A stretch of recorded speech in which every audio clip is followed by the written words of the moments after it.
कि ये हालात है। ये 48 लाश हैं। 48 लाश में हो सकता है 7-8 लाश कोविड ना हो। ये गिनती से मैंने 48 लाश गिने हैं।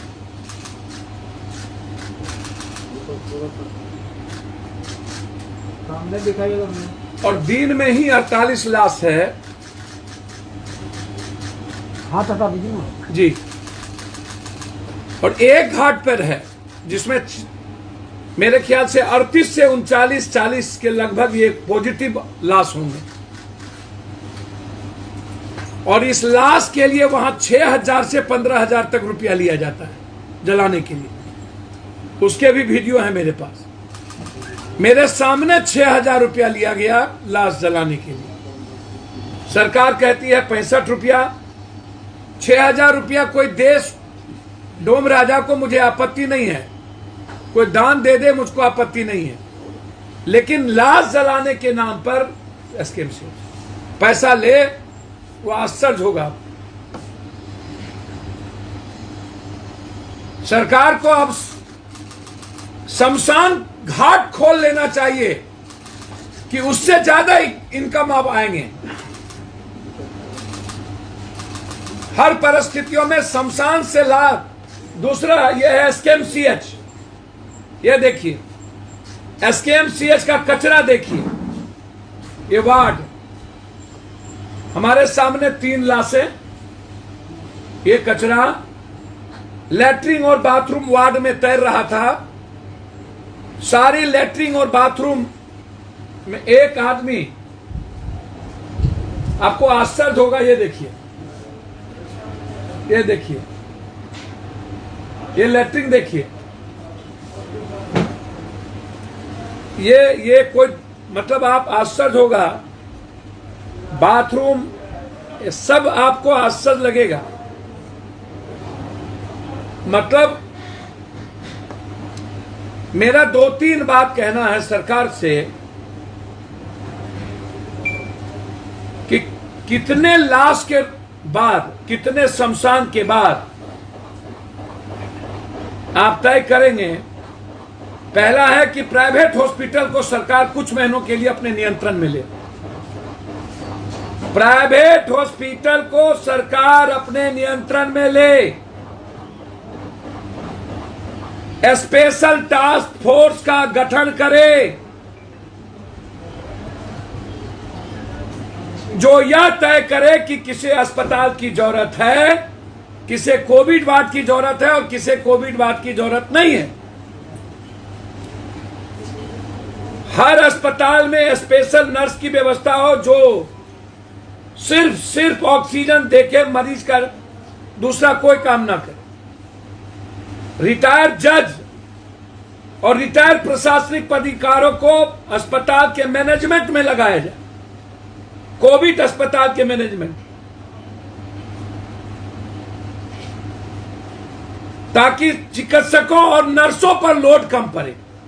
वो मेडिकल का काम करें, प्रशासनिक काम रिटायर्ड प्रशासनिक पदाधिकारी और रिटायर्ड जज के अंदर हो। मुझे कभी कभी आश्चर्य होता है कि अखबार बेचने वाला व्यक्ति इस देश का अब्दुल कलाम हो सकता था, तो जितने लोग हजारों हजार लोग डरे हैं, क्या उसमें कोई अब्दुल कलाम PM और कोई DM, कोई देश का सबसे बड़ा किसान हो सकता था कि नहीं? वेंटिलेटर और ऑक्सीजन के बगैर 260 वेंटिलेटर पूरे बिहार में है, मात्र 260 बेड दुनिया का सबसे कम।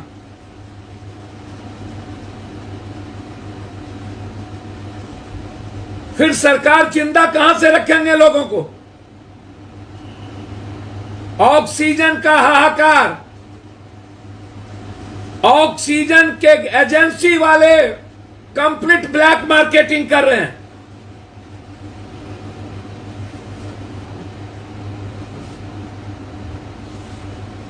14,000 दवाई सरकार के अनुसार आने के बाद और भी दवाई की कीमत बढ़ गई।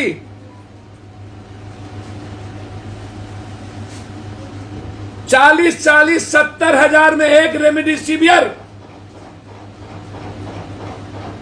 डेक्सोना, विटामिन सी, सारी दवाई गायब।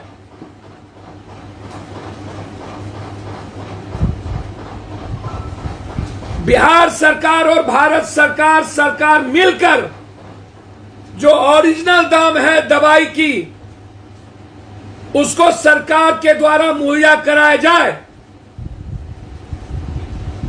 और जितना स्टॉकिस्ट है उन पर जांच हो, इंक्वायरी हो, सीबीआई इंक्वायरी हो, जज की इंक्वायरी हो, क्योंकि जितना बड़ी कंपनियों और फैक्ट्री वालों के यहां स्टॉकिस्ट है, लगभग सब के सब माल को गायब कर दिए। एक तरफ गैस एजेंसी की वेंडर, उनकी इंक्वायरी कि ऑक्सीजन जा कहां रहा है। जब डायरेक्ट मजिस्ट्रेट के द्वारा देना है तो फिर वेंडर को क्यों? आज जो ऑक्सीजन की किल्लत है वो वेंडर के चलते, आज जो दवाई की कीमत है वो पदाधिकारी और सिस्टम के चलते और रिटेलर के चलते, जो यहां पर कंपनी के रिटेलर हैं। पांचवी चीज, मैं मुख्यमंत्री जी से आग्रह करूंगा कि मुख्यमंत्री जी स्वास्थ्य विभाग के सभी पदाधिकारी नीचे से लेके ऊपर तक आप अविलंब हटाइए।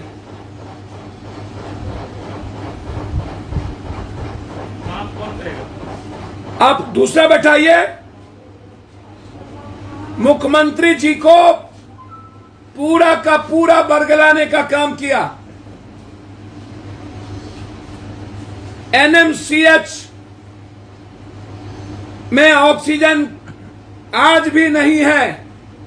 एसकेएमसीएच के सुपरिटेंडेंट ने आज वहां बयान दिया टीवी चैनल को कि हमको 700 सिलेंडर चाहिए, मात्र 200 से 250 है। वेंटिलेटर पर ऑक्सीजन की कमी हो जाती है। डेली एसकेएमसीएच में 25 से 26 लाशें। नर्क,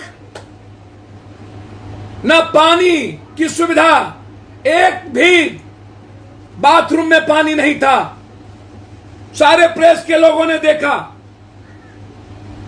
किसी बाथरूम में पानी नहीं।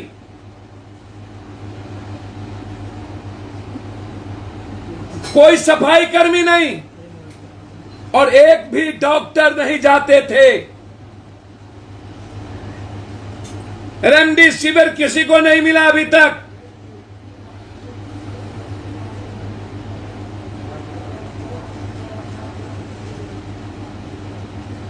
और ऑक्सीजन के चलते प्राइवेट नर्सिंग होम में पेशेंट के साथ दुर्व्यवहार किया जाता है।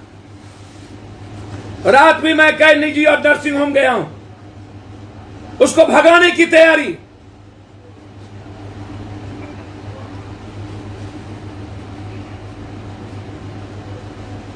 सरकार जितनी पैसे खर्च करते हैं रेमडेसिविर पर, वो पप्पू यादव को दे।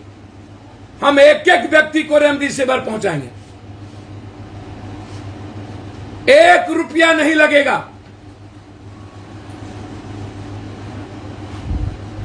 पत्र लिखेंगे, पत्र लिख चुके हैं। फैक्ट्री के मालिक को पत्र लिख चुके हैं हम रेमडेसिविर के लिए कि बिहार में रेमडेसिविर की उपलब्धता करो, नहीं तो तुम्हारी कंपनी को हम रोकेंगे। चैलेंज कर दिए हैं। सिप्ला को भी बंद करने के लिए बोले थे, क्या हुआ आपका? सिप्ला को चिट्ठी लिखे। सिप्ला कंपनी ने कहा सरकार 14,000 हमसे ली है, और मैं देने को तैयार हूं। सरकार नहीं उसकी व्यवस्था करा रही है। इसीलिए हालात अच्छे नहीं हैं। हर घर के लोग परेशान। दिल्ली में रोहित सरदना की मौत ऑक्सीजन और सही एक दिनों के अंदर, जबकि 2 दिन पहले उन्होंने कई लोगों की मदद के लिए ट्वीट किया है। परसों भी उन्होंने ट्वीट किया है और 1 दिनों के बाद मौत। कई ऐसी नायाब हिंदुस्तान के लोगों की मौत, और अब भी सरकार मस्त।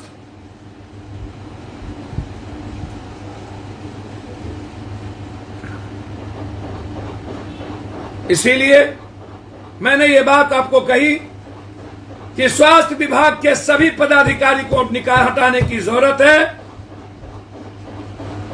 निजी अस्पताल को मैंने पहले कहा कि वहां भी जो कर्मचारी हैं, डॉक्टर हैं, उसका भी आप जीवन बीमा करिए। सिर्फ सरकारी अस्पताल नहीं, यानी तो कोविड का टेस्ट वहां पर इलाज मत कराइए। और अविलंब रिटेलर दवाई के और ऑक्सीजन के वेंडर, इस पर कार्रवाई, इस पर एफआईआर लॉन्च हो, यह मेरा डिमांड है। सरकार का जो आंकड़ा है, अब तक में कोविड से मरने वालों की संख्या 2480 है बिहार में। सर, मेरा सिर्फ इतना कहना है, सरकार लाशों को छुपा क्यों रही है? महाराष्ट्र में तीसरे फेज की तैयारी शुरू कर दिया वहां की सरकार, और वहां छुपाती नहीं है। वहां पर एक एक चीज ऑनलाइन लाती है कि कितने घटना, और 3 हिस्सा बिहार सरकार चीजों को छुपाती है। जांच नहीं आने देता है बिहार सरकार। 10 दिन 15 दिनों तक जांच नहीं आती है, और मौत को बिहार सरकार छुपा रही है। मैं हाथ जोड़ के आग्रह करूंगा बिहार सरकार से, मौत को मत छुपाइए प्लीज। कंप्लीट छुपा रही है। अभी तक 5000 से ऊपर मौत हो चुकी है बिहार में। पप्पू जी, वेंटिलेटर कई जिला अस्पताल में मौजूद है, लेकिन चलाने वाले कोई नहीं, वेंटिलेटर सर रहे। भैया 260 वेंटिलेटर है पूरे बिहार में। वेंटिलेटर के लिए टेक्नीशियन होता है, वो नहीं है।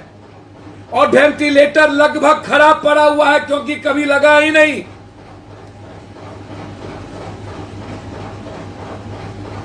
निजी अस्पताल कंप्लीट रूप से ऑक्सीजन का पैसा अलग, वेंटिलेटर का पैसा अलग, दवाई का पैसा अलग, बेड का पैसा अलग।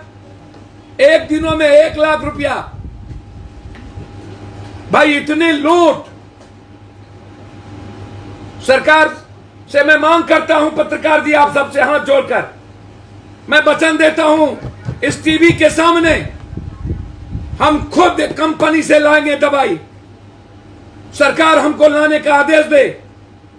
2000, 3000, 4000 जो होगा, हम किसी न किसी कंपनी से लाने को तैयार हैं। सरकार उसकी बिलिंग देकर के वो दवाई पप्पू यादव जो वो लाने को मैं तैयार हूं, और एक एक दवाई पप्पू यादव लोगों को पहुंचाएगा। सरकार तैयार हो, तैयार हो सरकार। पटना में मैं किसी को किसी दलाल के पास नहीं जाने दूंगा। ये रिटेलर लोगों से कल से मैं थक गया हूं कि मैं बाहर से दवाई ला रहा हूं, आप उसकी बिलिंग करो और वो दवाई हर आदमी तक पप्पू यादव पहुंचाएगा। लेकिन उसको डर है, बाप रे बाप, हमारी कमाई बंद, डीए को कमाई बंद। मैं चुनौती देता हूं, आज सरकार तैयार हो, कल 3000 दवाई हम लाएंगे, और पटना को डेली 3000 दवाई, जिसको जरूरत होगा पप्पू यादव देगा।